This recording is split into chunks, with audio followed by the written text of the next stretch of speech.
Olá, tudo bem?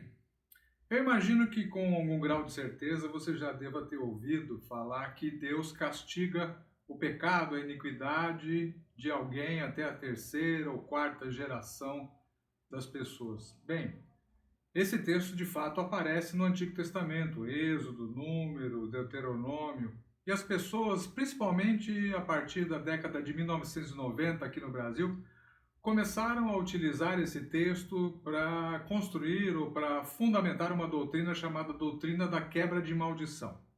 Segundo a doutrina da quebra de maldição, toda pessoa que se convertia a Cristo, ela não prosperava caso teria ainda essa maldição em função de algo que os seus antepassados haviam feito. Nesse sentido, era proposto que as pessoas que não estavam prosperando, crescendo, tendo liberdade na sua vida espiritual, financeira e saúde também, deveriam buscar no passado as causas dessa pretensa maldição. Eu me converti em 1991 e alguns anos depois eu conheci uma missão aqui em São Paulo que fazia sessões de quebra de maldição. Eu me recordo de ser novo convertido e voltar para casa com um calhamaço com 13 páginas, e eu tinha que responder a questionários nessas 13 páginas com perguntas do tipo: a sua avó fez algum tipo de novena a algum santo do catolicismo? Alguém na sua família fez tatuagem? Você fez tatuagem? Você fez acupuntura? E por aí vai. 13 folhas de perguntas, eram muitas perguntas. Eu achei aquilo muito estranho. Poxa vida, se eu estou querendo ir para frente, por que eu tenho que ficar olhando para trás?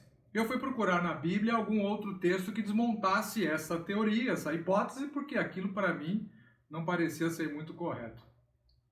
Encontrei de fato Paulo falando: esquecendo-me das coisas que para trás fico, prossigo para o alvo, para o prêmio da soberana vocação. Olha aí. Então a proposta de Deus é ir para frente. Acho que essa estratégia aqui é uma estratégia, deve ser do diabo talvez, para poder fazer eu me perder ou me ocupar com coisas que não vão me levar para frente.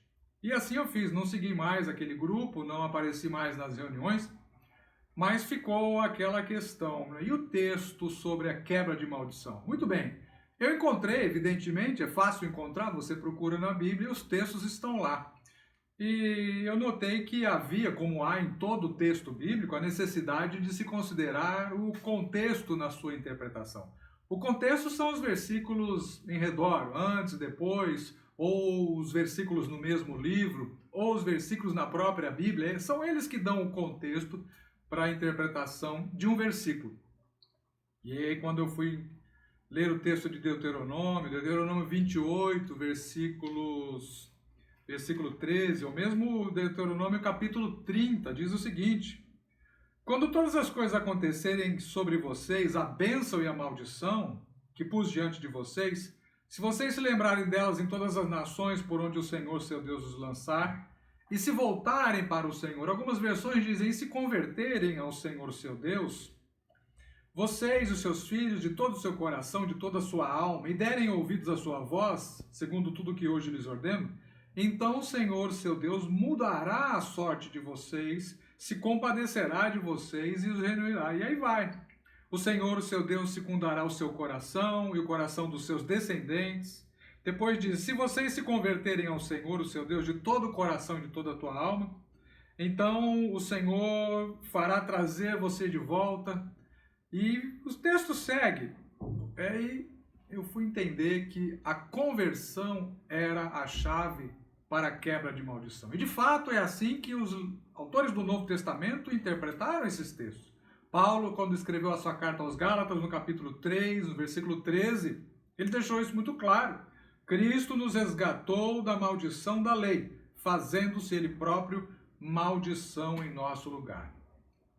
Mas afinal, de onde vem essa ideia de que Deus ficaria como que um caçador implacável, um Deus irado com um pedaço de pau na mão, caçando as pessoas geração após geração, 40 anos, 80 anos, 120 anos? Veja aí nesse slide que estou passando para você, um desenho de como era a formação social do antigo Israel. No miolo de tudo estão as famílias, o pai, a mãe, um filho ou seus filhos. Isso constitui uma família. Até hoje é assim. Algumas famílias constituem um clã.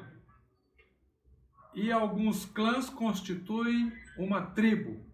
E em Israel havia 12 tribos que constituíam a nação de Israel. É muito fácil você entender. Ainda hoje algumas sociedades são divididas assim. Às vezes numa grande cidade como São Paulo, a pessoa vem de fora e consegue um êxito na vida.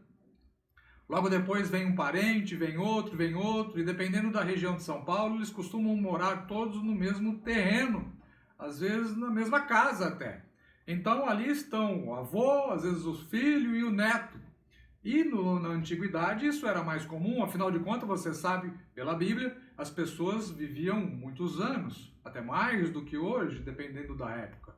Então eles viviam numa sociedade agrícola, e ali morando todos juntos, plantavam uma horta, criavam uma roça, de modo que se alguém cometesse um pecado muito grave e Deus fosse castigar aquele pecado, toda a geração era sacrificada, ela era punida. Então, em uma roça, em uma plantação, de onde comiam o avô, o pai, o filho, e às vezes até o neto, se Deus castigasse essa família, então todos seriam castigados, a terceira geração, a segunda geração, a primeira geração. Esse é o motivo porque nós temos esse texto assim. Não, isso não tem absolutamente nada a ver com um Deus implacável, um Deus que fica castigando as pessoas eternamente como se fosse apenas um Deus irado. Ao contrário, quando Jesus disse que Deus amou o mundo de tal maneira que deu seu único filho para que todo aquele que nele não pereça, mas tenha vida eterna, nós temos aí uma iluminação a respeito do caráter de Deus, da personalidade de Deus, e é no que o Novo Testamento diz que nós devemos nos apegar. Afinal de contas, no Novo Testamento está a chave para nós interpretarmos o Antigo Testamento. Se não for assim, então nós podemos descartar o Novo Testamento. E não é o que você vai fazer, não é o que eu faço. Tá certo? É isso aí. Espero que você tenha gostado. Compartilhe este vídeo com pessoas da sua convivência, se você gostou. E se inscreva no nosso canal. Se quiser receber os avisos para os próximos vídeos, basta clicar no sininho. E toda vez que eu postar um vídeo novo, você vai receber uma informação. Ok? Até mais!